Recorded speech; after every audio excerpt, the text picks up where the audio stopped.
അത് വെച്ച് ഉപയോഗിക്കാം കേട്ടോ. Hello, hi Rocky. ഓക്കെ, നമുക്ക് ഇപ്പൊ കുറച്ച് ബിഗ് ബോസ് കാണാം. രണ്ട് പ്രാവശ്യം 500 എന്ന് പറഞ്ഞുകൊണ്ട് 1000 പോയിന്റ്സ് കട്ട് ചെയ്തു. 1000 പോയിന്റ് വെച്ചാല് നമ്മളെ ഫുഡില് 1000 പോയിന്റ് ആണ് അവിടെ മിസ് ചെയ്യുന്നത് അല്ലേ? 1000 പോയിന്റ്. ഹായ് ഹായ് എല്ലാവർക്കും hi. Hi bro, hi hi.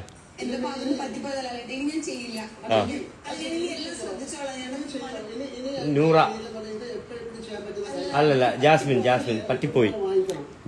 പറ്റിപ്പോയി എന്നാണ് പറയുന്ന. അപ്പൊ നമുക്ക് നോക്കാം. നിങ്ങൾ വാങ്ങിക്കണം. അതെ, ഒന്നും ചെയ്യാൻ പറ്റില്ല. എന്റെ അടുത്ത് പറഞ്ഞിട്ട് എന്താ, എല്ലാവരും റെസ്പോൺസിബിൾ ആണ്. അവിടെയുള്ള എല്ലാവരും എന്തായാലും വളരെ നല്ല പേരാണ് ഈ ഷോയെ പറ്റി. അതെ അതെ അതെ, ഭയങ്കര നല്ല പേരാണ് കേട്ടോ. എനിക്ക് ഭയങ്കരമായിട്ട് അഭിമാനിക്കാം. കഴിഞ്ഞ ഇത്രയും ഷോയിൽ ഏറ്റവും നല്ല ആൾക്കാരാണ് നിങ്ങളെന്നുള്ള നല്ല. അതെ അതെ, ഭയങ്കര നല്ല ആൾക്കാരാണ് കേട്ടോ. എല്ലാ സീസണിലും വെച്ചിട്ട് ഏറ്റവും നല്ല ആൾക്കാരാണ്. അയ്യോ രക്ഷയില്ല, ഭയങ്കര ലാംഗ്വേജ് ആണ്. ഭയങ്കര അതെ അതെ. നല്ല വീട്ടിലെ ആൾക്കാരാണ് ഇത് കാണുന്നത്. എന്ത് ഭാഷയാണ് പറയണത്? ഇത് കുട്ടികള്, അമ്മമാര്, അമ്മൂമ്മമാര്, നിങ്ങളുടെ സ്വന്തത്തിലുള്ള ആൾക്കാരൊക്കെ അതെ, എല്ലാരും കാണുന്നുണ്ട്. ഭാഷയാണ് പറയണത്. എത്ര കമന്റ്സ് ആണ് പറഞ്ഞത് സോഷ്യൽ മീഡിയയിൽ. ഞങ്ങൾക്ക് എല്ലാം കാണിക്കാൻ പോലും കൊള്ളാത്ത കമന്റ്സുകളാണ്. അത്രയും മോശമായിട്ടാണ് പറയണത്. ഏതായാലും ഒരു കമന്റ് നിങ്ങൾ തന്നെ വായിക്കും. ഗബ്രി സ്റ്റോർ റൂമിൽ എടുത്തിട്ട് നിങ്ങൾ തന്നെ. അതാ, ഗബ്രി സ്റ്റോർ റൂമിൽ പോയിട്ട് ഭയങ്കര കമന്റ് വായിക്കും.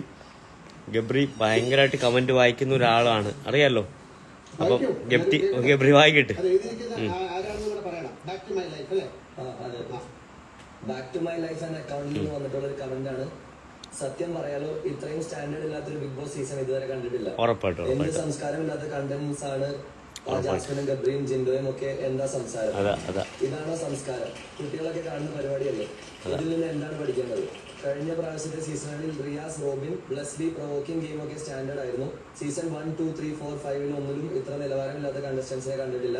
സിജോ ഒരു സ്റ്റാൻഡേർഡ് ആളായിരുന്നു. അഖിൽ മാരാൻ നയിച്ച സീസണിൽ നല്ല രസമായിരുന്നു. ദയവ് ചെയ്ത് നിലവാരം ഉയർത്തുക. അതാ, ദയവ് ചെയ്ത് നിലവാരം ഉയർത്തുക അല്ലെ? നിലവാരമില്ലാത്ത രീതിയിൽ നമ്മളാ ചതി, വഞ്ചന, കുതികാല് വെട്ടല്, കൂടെ ഇരുന്ന ആൾക്കാരെ ചീറ്റ് ചെയ്യല്, എപ്പോഴും ഓരോരോ കാര്യത്തില് ഫൈറ്റിംഗ് ചെയ്യുന്ന ടൈമില് നിങ്ങൾ പറയാറുണ്ടോ മോശം വേർഡ്സ്? ഇല്ല, ജാൻമേരി മോശം വേർഡ്സേ പറയാറില്ല അല്ലേ? കാണുന്നവർക്ക് അറിയാം. ഇതൊരു ഷോയാണ്. നിങ്ങളുടെ ഇഷ്ടത്തിന് സംസാരിക്കാനും നിങ്ങളുടെ കാര്യത്തിന് പറയാനുള്ള ഒരു കഥയാണെങ്കിൽ ഞങ്ങൾക്ക് ഇത് ബുദ്ധിമുട്ടാണ് ഈ ഷോ കൊണ്ടുപോകാൻ. എന്താ പറയാനുള്ളത്? ജിൻഡോയുടെ പേര് വളരെ പ്രസക്തമായി വന്നിട്ടുണ്ട്. ജിൻഡോ സ്വന്തം നിലനിൽപ്പിൽ തന്നെ ഭീഷണിയാണ് തോന്നിയാല് ജനിപ്പിച്ച തന്തയാണെങ്കിലും കൂടെ പിറന്ന സുഹൃത്താണെങ്കിലും കൊന്നേക്കണം. അതാണ്. അത് അടിപൊളിയല്ലേ? അടിപൊളിയാ. ഇത് ഇങ്ങനൊരു ഗെയിമാണ്. ഇത് അറിഞ്ഞിട്ടല്ലേ വന്നത്? ഇത് ഇങ്ങനൊരു ഗെയിമാണ്. ഇത് അനുഭവിക്കണം. ഇതൊരു ഗെയിമാണ്, ഇതൊരു സഹനമാണ്. അതല്ലെങ്കിൽ വരരുത്. ഭയങ്കര സഹനം. അതെ അതെ, ഉറപ്പായിട്ടും. ലാലേട്ടൻ ഈസ് റൈറ്റ്. ഒരുപാട് ജോലിയുണ്ട്. നമ്മുടെ ഭക്ഷണം, ആരോഗ്യം, കാര്യങ്ങള് എല്ലാം സഹിച്ച് പുറത്ത് നിൽക്കണം. മനുഷ്യനായിട്ട് നിൽക്കാൻ പറ്റില്ല.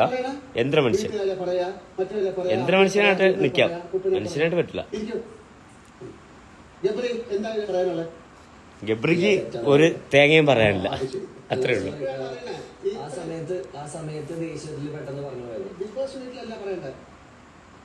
തെറ്റാണെന്ന് സംബന്ധിച്ച് അതിന് മാന്യനായി മാറാൻ പറ്റില്ല. അല്ല, ഇരിക്കൂ. ജാസ്മിന്റെ പേരിൽ വളരെയധികം എലിഗേഷൻസ് ഉണ്ട്.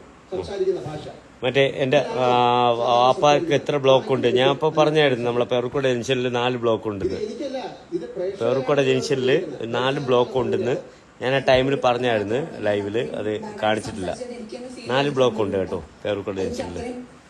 എന്തോ എന്റെ ഇമോഷൻസ് ഫുള്ള് പൊട്ടിയിട്ട് ഞാൻ എന്തോ ഒരു വട്ടം പറഞ്ഞതാണ്. അല്ലാതെ ബാഡായിട്ട് ഞാൻ യൂസ് ചെയ്തായിട്ട് എനിക്ക് അറിയില്ല. ഒരു വട്ടം ഞാൻ ഉപയോഗിച്ചതായിട്ട് എനിക്ക് അറിയില്ല കേട്ടോ. ഒരു വട്ടം, ഒറ്റ വട്ടം. അല്ലാതെ ഒരാൾ കിടന്ന് ബഹളം വെച്ചിട്ട് ഒരാളെ തെളിവാക്കിയിട്ടൊന്നും വലിയ ഒരു കാര്യമില്ലെന്നത് നിങ്ങൾ മനസ്സിലാക്കണം. ക്യാപ്റ്റൻ ആ സ്റ്റോറിയിൽ നിന്നൊരു കാര്യം എടുത്തിട്ടുണ്ട്. കാരണം ഇത് വളരെ സീരിയസ് ആയിട്ടുള്ള കാര്യമാണ്. ഇന്നൊരു തീരുമാനം ഞാനിപ്പോൾ എടുക്കും. അവിടെ ആരൊക്കെ നിൽക്കണം ആരൊക്കെ പോകണം എന്നുള്ളതായിരിക്കും. ഉറപ്പായിട്ട് ലാലേട്ടാ I agree with you. I agree with you ലാലേട്ടാ. ക്യാപ്റ്റൻ ഇരിക്കാം. എന്താ ഋഷി വരും. ഋഷി എന്താണ് ഒറ്റ എഴുതിയിരിക്കുന്നത്? ഋഷി മൈ മാൻ. അതിനെടുത്ത് അവരെ കാണിക്കും. എന്നെടുത്ത് കാണിച്ചോളൂ. 18+ അതൊന്നും അവിടെ ഇല്ല. ഇത്തരം കാര്യങ്ങൾ ഉപയോഗിക്കുക. ഒന്നുമില്ല. ഒരു 18 ഇല്ല, 19 ഇല്ല, 20 ഇല്ല, 21 ഇല്ല, 25 പോലും ഇല്ല. 25 ആരാണെന്ന് പറഞ്ഞാൽ 25 പോലും ഇല്ല. ഇതിന്റെ കാരണം പറയണം.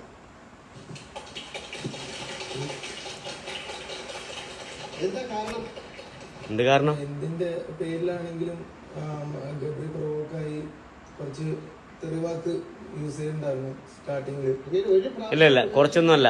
തുടങ്ങിയതിപ്പോ മുതലേ അത് മാത്രമേ ഉണ്ടായിരുന്നുള്ളൂ. തുടങ്ങിയപ്പോ മുതൽ നിങ്ങൾ കണ്ടിട്ടില്ല, അതുകൊണ്ടാണ് നിങ്ങൾക്ക് അറിഞ്ഞൂടാത്ത. ഓക്കെ, ജിൻഡോ നന്നായിട്ട് പറയാറുണ്ട് തെറിവാക്കുകള്. പിന്നെ ജിൻഡോ ഡബിൾ മീനിങ്, ഡബിൾ ഭാഷ യൂസ് ചെയ്യുന്ന സമയത്ത് വന്നിട്ട് ചില സമയത്ത് അതിന്റെ അർത്ഥം അതല്ല, ഇന്ന നാട്ടിൽ ഇന്ന അർത്ഥമാണെന്ന് പറഞ്ഞിട്ട് അതിന് വൃത്തികെട്ട അർത്ഥം ഉണ്ടെന്നുള്ള രീതിയിൽ വന്ന് പറഞ്ഞു തന്നിട്ടുണ്ട്. ഉറപ്പായിട്ടും double meaning all double meaning. എന്തോ വലിയ മെഡൽ കിട്ടുന്ന പോലെയാണ് ഭാവം. ഇത് കൈപൊക്കാൻ ഞാൻ പറഞ്ഞു. എന്തിനാ കൈപൊക്കുന്നത്? കൈപ്പൊക്ക് കൊണ്ടുവന്ന റോക്കിയാണ് കേട്ടോ ഫസ്റ്റ് കൈപ്പൊക്കുന്നത്. ഫുൾ കോപ്പി പേസ്റ്റ് അത്രേ ഉള്ളൂ.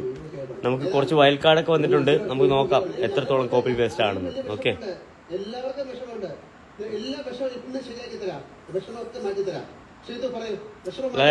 I really proud of you മാൻ. ജിൻഡോ ചേട്ടൻ പറയുന്ന രീതി വന്നിട്ട് ഒരുപോലെ ഒരു ബാഡ് രീതിയിലാണ് ഒരു എക്സ്പ്ലനേഷൻ കൊടുക്കുന്നത്. അത് ഒരു വൃത്തികെട്ട ഒരു ഇതാണ്. അത് കേൾക്കുന്ന നമുക്കും അത് ബാഡാണ്, ഓഡിയൻസിനും അത് മോശമായിട്ട് അത് മനസ്സിലാകുന്നുണ്ട്. അതെ ശ്രീധുവിന് കുറച്ച് ആവശ്യത്തിന് മലയാളമൊക്കെ അറിയാം കേട്ടോ, അങ്ങനെയൊന്നും വേണ്ട. Bloody sweets. ഓക്കെ, ജിൻഡോ ചേട്ടൻ തന്നെയാണ്. കാരണം ഈ പറഞ്ഞ പോലെ ജിൻഡോ ചേട്ടന്റെ പറയുന്നതിന് മുമ്പേ അല്ലേ എത്രയും പെട്ടെന്നല്ലേ. Very good. അത്രയും മോശമായ കാര്യങ്ങളാണ് സംഭവിച്ചത്. അതുകൊണ്ടാണ് full car engine out completely. അത്രേ ഉള്ളൂ. നമ്മളത് മനസ്സിലാക്കിയിട്ട് നമ്മളിനി ചോദിക്കാൻ ചെന്നാലും അദ്ദേഹം അത് തിരുത്താൻ തയ്യാറല്ല. അദ്ദേഹം വീണ്ടും അത് എക്സ്പ്ലെയിൻ ഇല്ല തിരുത്തിയൊന്നുമില്ല. വാശി പിടിച്ച് നിൽക്കണ പോലെ എനിക്ക് തോന്നിയിട്ടുണ്ട്. ഒന്നും നിങ്ങൾ വിചാരിക്കണ്ട. Car engine out completely. ജിൻഡോയുടെ സംസാരിക്കുന്ന രീതികൾ ഇപ്പൊ മെയിൽ ഫീമെയിൽ ആണെന്നുള്ളതല്ല, എന്നാലും നമ്മളെ ബോഡി ടച്ച് ചെയ്തിട്ടുള്ള ഒരു സംസാരമുണ്ട്. അൺകംഫർട്ടബിൾ ആയി ഫീൽ ചെയ്യുന്നുണ്ട്. ഞാൻ ഫീൽ ചെയ്തിട്ടുണ്ട്. Jinto is very very dangerous മാൻ.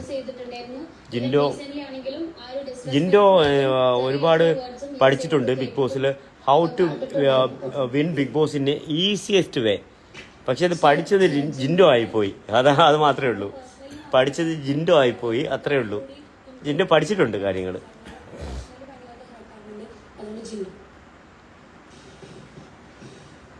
ഞാൻ 18+ കൊടുക്കുന്നത് ജിൻഡോയ്ക്കാണ്. കാരണം 18+ എന്ന് പറഞ്ഞാൽ തെറി മാത്രമല്ല, അത് യൂസ് ചെയ്യുന്ന ഫ്രേസസ് ആണെങ്കിലും സെന്റൻസസ് ആണെങ്കിലും ഒരാളെ പറ്റി ബോഡി ഷെയിം ചെയ്യുന്നതാണെങ്കിലും Arjun bro, I agree with you.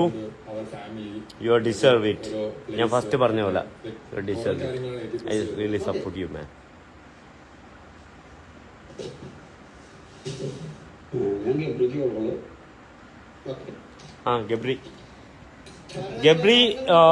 Gabri is 100% Bigg Boss material. പക്ഷെങ്കിൽ ഗബ്രിക്ക് എപ്പോൾ എവിടെ പറയണമെന്നൊന്നും ഗബ്രിക്ക് അറിയത്തില്ല.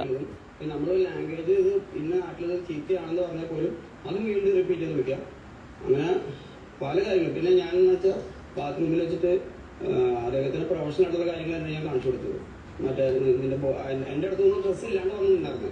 ഡ്രസ്സ് ഇല്ലാണ്ട് വന്ന് നിന്നപ്പോൾ ഞാൻ പറഞ്ഞത് നീ ഇതിൻ്റെ ജിമ്മ് തുടങ്ങാമെന്ന് പറഞ്ഞാണ് അദ്ദേഹം ജിമ്മ് തുടങ്ങുകയാണെങ്കിൽ നീ ജിമ്മ് തുടങ്ങുകയാണെങ്കിൽ നിന്റെ ബോഡി ഒന്ന് ശരിയാക്കണം എന്ന് പറഞ്ഞപ്പോൾ ഞാൻ ശരിയാക്കാൻ വേണ്ടി അപ്പോൾ ഞാൻ പറഞ്ഞിട്ട് ചെയ്യാനായിട്ട് ജിമ്മിൽ പോവാ, നീ ആദ്യം പോസ്റ്റർ കറക്ഷൻ ചെയ്യണമെന്ന് പറഞ്ഞു. അപ്പോൾ ഞാൻ ഞാൻ പോസ്റ്റർ കറക്ഷൻ ചെയ്യേണ്ട ആവശ്യമുണ്ട്. സെയിം ഞാൻ ആ വീഡിയോ പ്ലേ ചെയ്ത് കാണാൻ പറ്റും. നീ ഡയറ്റോറി ശരിയാക്കണം, നിന്റെ ബോഡി ശരിയാക്കണം, ചെസ്റ്റ് ശരിയാക്കണം, ടെസ്റ്റിംഗ് ജിൻഡോ അങ്ങനെയുള്ള കാര്യങ്ങൾ കറക്റ്റായിട്ട് പറഞ്ഞുതരും കേട്ടോ. ബ്രീത്തിങ് എക്സസൈസ് ഒക്കെ കറക്റ്റായിട്ട് പറഞ്ഞിട്ടുണ്ട്. ജിൻഡോ വേറെ ഒന്നും ഉദ്ദേശിച്ചിട്ടുണ്ടാവില്ല കേട്ടോ.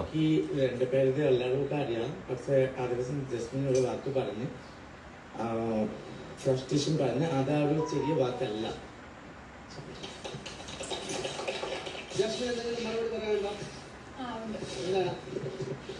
ചേച്ചിയാണല്ലോ ഫ്രസ്ട്രേഷന്റെ ഒരു ഇതിൽ തന്നത്. ഫ്രസ്ട്രേഷൻ എന്ന് പറയുന്നത് ഒരു മോശ വാക്കായിട്ട് എനിക്ക് തോന്നിയിട്ടില്ല. അത് കാണിക്കുന്ന രീതിയിൽ ഇല്ല ജാസ്മിനും ഒന്നും മോശമാക്കല്ല. ചേച്ചി പല ജാസ്മിൻ വേറെ ലെവല്. ഡബിൾ മീനിങ്ങിൽ ഇഷ്ടമല്ല ഇവിടേക്ക് ആരും പറയില്ല ചേച്ചി. ആ കുറച്ച് ജാൻമോൻ കുറച്ച് അഗ്രഷൻ കൂടുതലാണ് കേട്ടോ. കുറച്ച് പൊട്ടിത്തെറിച്ച് അങ്ങ് പെട്ടെന്ന് അങ്ങ് ബോംബൊക്കെ എടുത്തിട്ടുള്ള ബഷീർ കണ്ണൊക്കെ. ആ ഡിക്ഷണറി അത് നമ്മളെ യമുന റാണിക്ക് കറക്റ്റായിട്ട് അറിയാം. എല്ലാ ഡിക്ഷണറിയും ഫുൾ അരച്ച് കളിക്ക് കുടിച്ചുള്ള ആളാണ്. ഒരു വ്യക്തിയെ പോയിന്റ് ഔട്ട് ചെയ്തിട്ട് അങ്ങനെ ഒരു വ്യക്തിയാണെന്ന് വരുത്തി തീർക്കുമ്പോൾ ഇവിടെ ആ പുള്ളിയുമായി ഞാനും ഒക്കെ സഹകരിച്ചിട്ടുണ്ട്. എനിക്ക് ബ്ലഡ് സർക്കുലേഷൻ്റെ ഒരു പ്രോബ്ലം ഉണ്ട്. ഇവരുടെ ചർച്ചകൾ ഇതിനു മുമ്പും കണ്ടിട്ടുള്ളവർക്കറിയാം. ആദ്യ ദിവസങ്ങളിൽ ഞാൻ പുറത്ത് യോഗ എന്റെ ബ്ലഡ് സർക്കുലേഷൻ ഉറപ്പായിട്ടും കേട്ടോ. രാവിലെ ഞാനൊരു 6 മണിക്ക് ഞാൻ 5-6 മണിക്ക് കഴിക്കും. അപ്പം നമ്മളെ റാണി ബ്രോ രാവിലെ കുറച്ച് എക്സസൈസ് ചെയ്യുന്നുണ്ട്. എന്താണെന്ന് എനിക്ക് കറക്റ്റായിട്ട് പിടികിട്ടിയില്ല. നമുക്ക് നോക്കാം. ആ പുറത്തോട്ട് ഇറങ്ങി യോഗ ചെയ്തിട്ടേ ഇല്ല. നിങ്ങൾ നോട്ട് ദ പോയിന്റ്.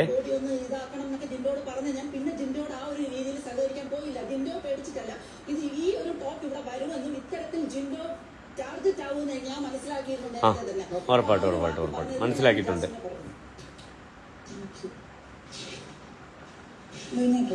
അപ്പൊ എന്നോട് പറഞ്ഞതുപോലെ നമ്മൾ തമാശകൾ പറയുന്നത് ആരോട് എപ്പോ എങ്ങനെ പറയുന്നു എന്നുള്ളത് അനുസരിച്ച് ആരോട് എപ്പോൾ എവിടെ വെച്ച് എങ്ങനെ എന്തുകൊണ്ട് എന്തെന്നാൽ ആലോചിക്കണേ കേട്ടാ. ആരോട് എപ്പോൾ എവിടെ വെച്ച് എന്തുകൊണ്ട് എന്തെന്നാൽ. ഓക്കെ അങ്ങനെയുള്ള ചില ആക്ഷൻസും കാണിക്കുന്നുണ്ട്. ആരും എല്ലാവർക്കും അറിയാം. പക്ഷെ ഞാൻ ഓൾറെഡി കൊടുക്കണമെന്ന് വിചാരിച്ചിരുന്ന ഒരാളാണ് ജന്മണിയെ നേരത്തെ കൊടുക്കണം. ഓ ശ്രീലേഖ അഭിനയിക്കാൻ അറിഞ്ഞൂടാത്ത ആള്. ശ്രീലേഖ ഒന്നും അഭിനയിക്കാൻ അറിഞ്ഞൂടാ. ഫുൾ അഭിനയ നാഷണൽ അവാർഡ്. ഇതൊരു ഷോയാണ് ജന്മണി. ഇവിടെ എല്ലാവരും ഇരിക്കുന്ന ഒരു കാര്യമാണ്. ഇത്തരം കാര്യങ്ങൾ സംസാരിച്ചു കഴിഞ്ഞാൽ ഇത് ആൾക്കാർ കാണും. അങ്ങനെ വേണമെങ്കിൽ പറയാമല്ലോ. അവരോട് അവർക്കറിയാലോ നമുക്ക് ഒരാൾക്ക് ഇഷ്ടപ്പെടാത്ത രീതിയിൽ ഒരാൾ കാര്യം സംസാരിക്കുമ്പോൾ നമ്മളുടെ മുഖഭാവം മാറിയാൽ അതിൽ നിന്ന് അവർക്ക് മനസ്സിലാക്കാൻ പറ്റിയില്ലെങ്കിൽ മുഖഭാവം മാറിയാൽ കഴിഞ്ഞാൽ നമ്മളപ്പോ കണ്ടുപിടിക്കും. മുഖഭാവം വെരി ഇമ്പോർട്ടന്റ്. ശ്രദ്ധിക്കുക മുഖഭാവം. മുഖഭാവം.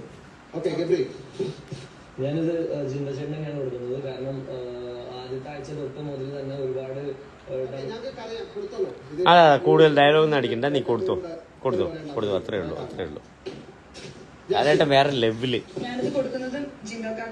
ജിൻഡോ കാക്ക. ഇവള് കാക്ക ആരെ വിളിച്ചാല് അവര് കൂക്ക. കാക്കാന്ന് വിളിച്ചാൽ അവര് പെട്ട് അന്തർജാത്താഹോ. ഓക്കെ 8 കിട്ടി. 8 കിട്ടിയാ പൊട്ടൻ. ഒരു അഭിപ്രായമില്ല. 0 അഭിപ്രായം. അതാ അവനവൻ കുഴിക്കുന്ന കുഴി അവനവൻ അറിയുന്നില്ല. അതാ ഈ 1000 പോയിന്റ് വെച്ച് കട്ട് ചെയ്യുമ്പോൾ ഒരു ധാരണ നിങ്ങൾക്ക് ഉണ്ടാവും അല്ലെ? എന്താണ് ഇങ്ങനെ ഒരു ചെറിയ ഒരു പണിഷ്മെന്റ് ആണ് തരുന്നത്. അങ്ങനെ ആർക്കൊക്കെ ധാരണ ഉണ്ടാവും? ഒരു ധാരണയില്ല. ഇവിടെ ആർക്ക് എന്ത് പോയാലും ആർക്കും ഒരു നഷ്ടമില്ല. ബിഗ് ബോസ് എന്റെ ഇഷ്ടപ്രകാരം ഈ 2 പേരെ ഈ വീട്ടിൽ ഞാൻ പുറത്താക്കുന്നു. എങ്കിൽ ഞാൻ നിങ്ങൾ അംഗീകരിക്കും ഈ ഒരു പോയിന്റിൽ.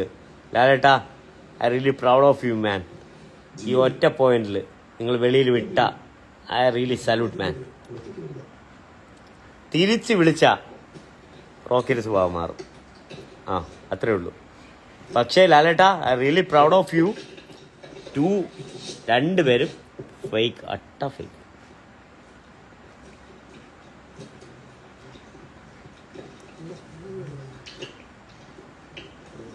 പിന്നെ എല്ലാം ഗെയിമല്ലേ, നമുക്കറിയാലോ.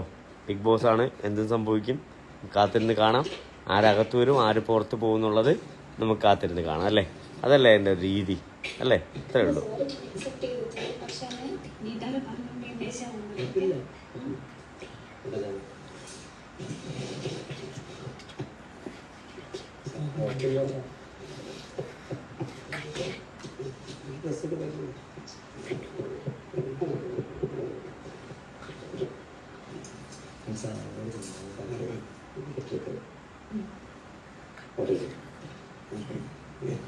ഓക്കെ ഗൈസ്, അപ്പം നമുക്ക് ഈ വീഡിയോ ഇവിടെ വെച്ച് നിർത്താം. നമുക്ക് നോക്കാം ആരകത്താണ് അകത്ത് പുറത്താണ്. എനിക്കൊന്നേ പറയാനുള്ളൂ. നമുക്ക് എന്തോ പറയാം, ഈ ഷോ നമുക്കറിയാമല്ലോ, ഇതൊരു സാമൂഹികമായിട്ടുള്ള പശ്ചാത്തലമാണ്. ഇവിടെ ഓരോരുത്തർ വന്നിട്ട് എങ്ങനെ പ്രതികരിക്കും എങ്ങനെ പ്രതികരിക്കൂല എന്നുള്ള കാര്യങ്ങളൊക്കെ നമുക്ക് നോക്കി കണ്ടറിയാം. ഇപ്പം എന്താ പറയാൻ, നമുക്ക് നോക്കാം. ഞാനും റിയലി എക്സൈറ്റഡ് ആണ്. നിങ്ങളെപ്പോലെ തന്നെ എന്ത് സംഭവിക്കുന്നു എനിക്കറിയത്തില്ല. ഉറപ്പായിട്ടും എൻ്റെ പല വീക്ഷനും ഉറപ്പായിരുന്നു. കാര്യം വെച്ചാൽ എനിക്കറിയായിരുന്നു ആദ്യം ആരൊക്കെയാണ് ടീമായിട്ട് വന്നത്, ആരൊക്കെയാണ് അതിനകത്ത് ടീമായിട്ട് പ്ലേ ചെയ്യുന്നത്, ഇതിനെക്കുറിച്ചുള്ള എല്ലാ കാര്യങ്ങളും എനിക്ക് വ്യക്തമായിട്ടൊരു ധാരണ ഉണ്ടായിരുന്നു. ആ ധാരണ വെച്ചിട്ടാണ് ഞാൻ സംസാരിച്ചത്. അപ്പോൾ ഓക്കെ, നിങ്ങൾ ഈ ഷോ കാണുക, നിങ്ങൾ അനലൈസ് ചെയ്യുക, എന്താണ് സംഭവിക്കുന്നതെന്ന് ആലോചിച്ചിട്ട് മനസ്സിലാക്കുക. Okay, bye, see you soon. ബാക്കി നിങ്ങൾ കണ്ടിട്ട് നെക്സ്റ്റ് വീക്ക് ഞാൻ വീണ്ടും വരാം അല്ലേ? ഓക്കെ, ബൈ.